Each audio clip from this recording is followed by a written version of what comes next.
Hey everyone, welcome to Starting Out Solitary. I'm your Thursday host Michelle, and this week's topic is astral travel, lucid dreaming, and out-of-body experiences.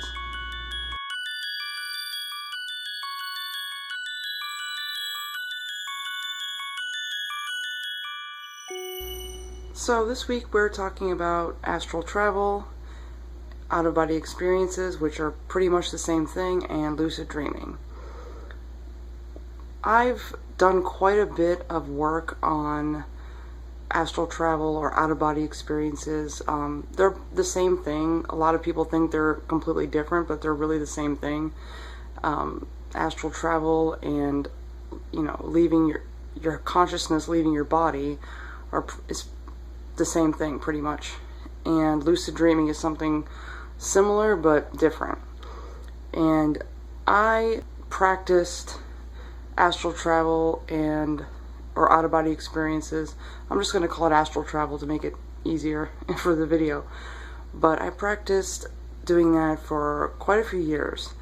And it took me about a good year of practice and, reading up on tips, tricks, techniques, all the different ways you can, initiate, an out-of-body experience, until I finally had one. Now, I've had out-of-body experiences prior to actually trying, but they were spontaneous. And because they were spontaneous and because they happened before I really understood them, they were really quite frightening and, pretty scared the crap out of me. So I started reading up on it, and what really got me into astral travel years ago was actually sleep paralysis. I wanted to know, because I had a few episodes of it randomly, and I wanted to know more about it. And sleep paralysis is also connected to astral travel. It's also connected to lucid dreaming. So I began studying astral travel and decided I wanted to, attempt to have my own out-of-body experience, one that I was conscious of and one that I was actually trying for, not one that just kind of happened spontaneously whenever I couldn't control them. And I have found a couple really good resources here on YouTube for out-of-body experiences and astral travel and lucid dreaming, and I'm going to link them all below. But the general idea is this: for astral travel and out-of-body, getting out of body, there are a number of different ways you can do it. But the general idea is you lay down and you relax your physical body. You want your physical body to fall asleep, but your consciousness, your mind, the essence of you, whatever you want to call it, your spirit, your soul, whatever. I just call it my consciousness because I stay conscious the entire time, but my body goes to sleep. You need to get into a state of very, very deep relaxation for this to happen, because you're tricking your body, or you're tricking your brain into thinking your body's asleep. So, that was the part that really took the most time for me, was learning how to stay focused, relaxed, and let my body fall asleep without me falling asleep with it. And, countless times where I, was almost there, but just went right to sleep, and it wasn't successful. So like I said, the general idea is you want your body to fall asleep, and the trouble with that is that our brain sends our body signals to check to make sure it's asleep before it sends us into dream world. And, it gives us little triggers like an itch, or, I need to move, or I'm uncomfortable, or whatever. Usually it's an itch or some kind of uncomfortable feeling that makes you want to move. Or the eye movement. If your eyes are, moving a lot under your eyelids, that also triggers your brain into knowing she's not asleep. Let's keep trying. So you have to ignore those urges, and it takes a lot of willpower and a lot of resolve to really just ignore them, because sometimes you'll be relaxing and think you're you're getting there, and then all of a sudden you have this urge, overwhelming urge to itch something or move, and it can control you and take you over. But you have to, there's lots of different techniques you can do for, you know, quiet mind techniques, techniques to redirect your mind off of your body and somewhere else. And like I said, I have a ton of resources I'm going to link down below. But so, okay, you need to get your body to fall asleep, but your mind to stay awake. Once your body falls asleep and you're still conscious and your mind is still awake, that's when your body will go into sleep paralysis. Now, a lot of people are terrified of sleep paralysis, and I was one of them. I used to be completely terrified of sleep paralysis, especially before I knew anything about it. Now, our body puts itself into sleep paralysis every night when we dream. So that way we don't act out our dreams or sleepwalk or whatever. So once you get into sleep paralysis, you know, like, okay, things are starting to, you know, roll here, but we got to remember to stay conscious and not fall asleep, and those are the hard parts. But in doing all this stuff, you have to stay calm. You have to not get too excited or not get too worried. The first few times you try, or maybe more than that, it might scare you, it might, you know, you might get excited about it, but you have to stay calm, or it's just gonna throw everything off. So once you get into sleep paralysis, that's when you know the vibration stage is coming. And what that is the way I understand it is, once you go into sleep paralysis, your body will go into the vibration stage, and that's where it feels like a freight train is going by it, or like your body's going through an earthquake, or it's being like there's electricity going through it, or electroshock, whatever you want to call it. But it doesn't hurt. It's very loud in it can be loud in your ears. You can get ringing in your ears from it. But for me, it feels like electricity going through me. And the first few times that happened too, I got terrified and, you know, abort mission, and it freaked me out. Even though I have read tons and tons of information on this and tons of personal accounts about, you know, the vibration stage, and it's harmless, it's fine, you're not going to die, nothing's bad's going to happen, you're not going to have a heart attack, nothing, you're going to be fine. Even though I knew all that, the first few times it happened to me, I was completely freaking terrified. It's just our natural, you know, instinct, you know, to be scared of that. It's an unknown thing. But in order to move through the vibration stage, you want to almost go with it. You know, move the vibrations through your body, from your head to your toes, and then move them with your mind from your toes back up to your head. You want to embrace the vibration. And what this stage is here's your physical body, and here's your spiritual body, or your consciousness, whatever you want to call it. Usually they're stuck together like glue all the time.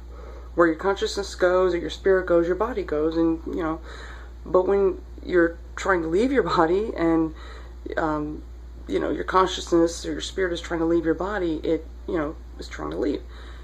And when the separation occurs of the spiritual body or the consciousness, when separation occurs, the vibration changes, because your consciousness has to be at a higher vibration than your physical body.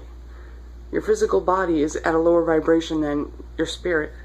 So your spirit needs to reach a higher vibration, thus you're going to feel the separation. It's almost like trying to pull something together that has really like tough sticky glue, and it's gonna, like, you know, resist and resist, and you're gonna feel it and hear it and everything else. But just go with it, move the vibrations through your body, you know, with your mind, and eventually it'll, and once this happens, the vibration stops. Now, once the vibration stops, you might feel like you're still laying there, but that's because you're like this. You still have to move. You still have to get out. You still have to move out of your body, which is another difficult stage. All these stages take a lot of practice. But some people, you know, are really good at it to begin with. Anyways, once the vibrations have moved through you, however they do, everyone's different, everyone feels them different and experiences them different, and everything becomes quiet. That's when you know it's time to do an exit technique. Now there are a plethora of different exit techniques too. There's the rope technique where you visualize yourself climbing up a rope out of your body, like pulling up above you out of your body.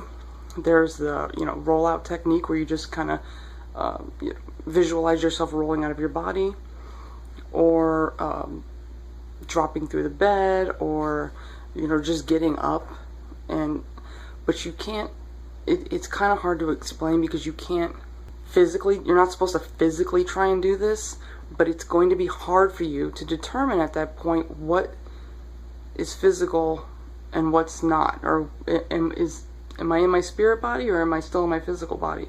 If you try to move your physical body, it's going to, abort the whole thing, and you're going to have to start over or just go to sleep for the night. But there are tons and tons and tons of exit techniques that you can try.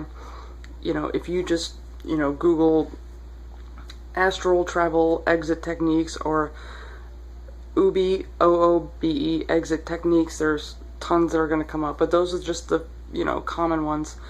And, you do your preferred exit technique and you should be out.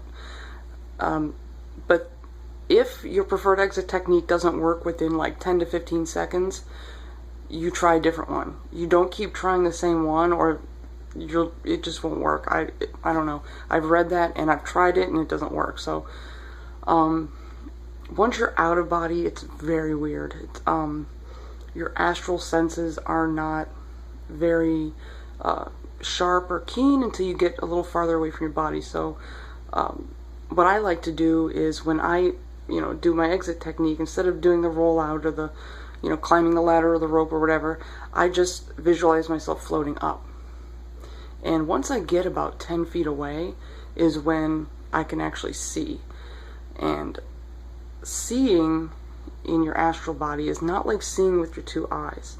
It's like 360 degree sight. It's very, very odd, very, very strange. The first time I made it out of body successfully, I, just visualized myself floating up.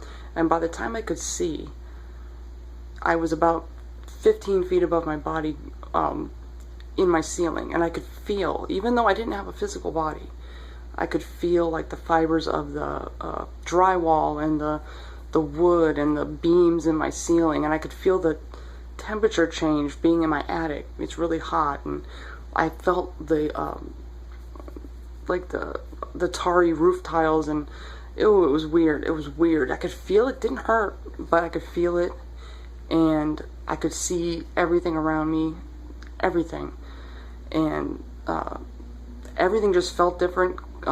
There's more colors that I've never seen. I can't be explained. And basically, once you make it out, you just navigate with your mind.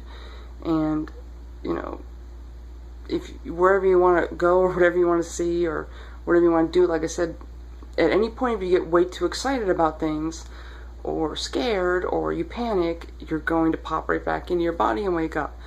When I first started reading about this stuff, I'm like, yeah, right. This sounds like some crazy shit, okay? But I kept trying and I kept trying, and when I finally was successful, it blew me the hell away, guys. It blew me away. Lucid dreaming is similar with the I've never been too successful, oddly enough, with lucid dreaming. A couple times I have, and it was far out, man. It was crazy. But it's pretty much the same premise with the, you have to induce sleep paralysis, your body has to fall asleep, your mind has to stay awake. I'm not going to get into that because I've already talked your ears off about, astral travel and out-of-body experiences, but they are very similar. But I will link below a step-by-step video done by, I think it's Giz Edwards. He's got a whole channel on YouTube about lucid dreaming, and he's like a little lucid dreaming expert. He's got a shit ton of videos, a whole playlist with like 13 or 14 videos all on tutorials for different methods of achieving a lucid dreaming. I also have another channel that I'm going to link you to. It's Reese Jones 87. He also does a lot. He's got a lot of videos on lucid dreaming, tips, tricks, techniques, a theory behind it, all that stuff. And as far as astral travel and out-of-body experiences, I am going to link you below to my favorite channel on the topic, and he covers not only out-of-body experiences, astral travel, but he covers a lot of other really cool stuff. And his channel is Rich2150X, and I will put that down below. But yes, astral travel and having out-of-body experiences has really brought, you know, bringing that into my practice has really enhanced a lot of things when it comes to my practice, and it's also helped to shape some of my beliefs, because of what you can experience and what you can see and what you can find out. The information you can obtain during astral travel is unbelievable. What do you want to know? What do you need to see? You can find it. It's just mastering, you know, the whole, you know, getting out of body. But it's definitely brought a lot into my practice and into my beliefs and my spirituality. It's really made an impact, and bringing that in is enriched my practice and my spirituality. So anyways, I hope this was helpful for you guys. If you have any questions, leave them down below, and I hope you guys are having a great week. Blessed be.